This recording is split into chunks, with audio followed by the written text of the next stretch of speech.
Welcome back to the morning show. It's 7:25 and it's Wise Guy Wednesday. Our resident Wise Guy, Matt Sellen, is here. We're talking about the physics of baseball, and there's been a lot of study done on this. I'm sure when they invented baseball, Abner Doubleday didn't say, well, have a bat and a sweet spot. He wasn't thinking about that. He just made a game. But you've explained it all so nicely. Well, Al Nathan has done a lot of research on this stuff, it turns out, and so it's very interesting how this works.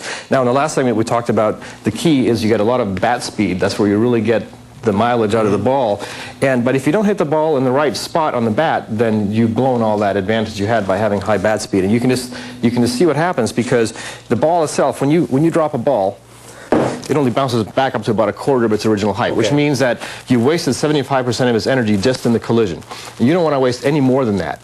And if you hold up this bat with the little dingle bells on it, okay, right. Is this a Christmas bat? Yeah, hold it a little higher. Yeah, so if you hit this thing on the sweet spot, all you hear is the thunk of this thing hitting. If you hit it inside, you hear this nasty vibration, and you can hear the bells ringing, and it feels awful, doesn't it? Right. So we have some video clips.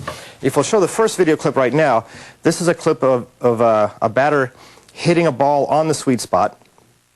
Okay, at least I hope that's the one it is. So in this case, it sort of looks the way you think it ought to look. The ball flies off really quick. Let's play the next clip. The next two clips are going to be when the batter swings and hits the ball, and the ball hits outside and then inside the sweet spot. So here, first of all, you see the ball hitting inside the sweet spot, and you see that bat just go noodly? Yeah. Okay, and the next one is going to be where the batter swings and the ball hits just outside where the sweet spot is. Okay, maybe not. Do we have the outside one? Maybe we don't. Net effectively the same. So anyways, what the difference is, if you don't hit it at exactly the right spot, what you can do is you set up vibrations in the bat. And as a batter, you've experienced this because it hurts your hands, okay? But worse than that, what happens is a lot of energy goes into setting up those vibrations in the bat instead of going into the ball. And so you've wasted energy. Instead of getting the energies to make the ball fly far, you've set up the vibrations that hurt your hands. So you've totally done two bad things. You've hurt yourself, and you're not hitting the ball as far. Occasionally you'll see a Major League ball player break a bat. Right. Is that because the ball has been misplaced along the bat, or is he just smacking it that hard? Well, it could be that he just didn't hit it on the sweet spot, and it could be maybe that also, you know, it's just the bat is a little tired. I don't know, but it's certainly a true statement that if you hit it not on the sweet spot, you're much more likely to break the bat. Okay. And of course, the ball is not going to go as far if you had those nasty vibrations.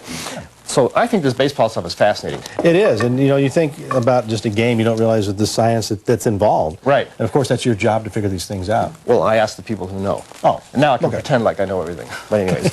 If you've got a question for the Wise Guy, Matt's, we're going to be watching the game tonight like we've never watched it before. Oh, and by the way, I put those clips that we just showed, they're on my website. So you can go there and you can download them and you can see them yourself. Okay, you got a question for Matt, you can send it to the morning show at wcia.com, or you can send it directly to his email address, www.wiseguy.com.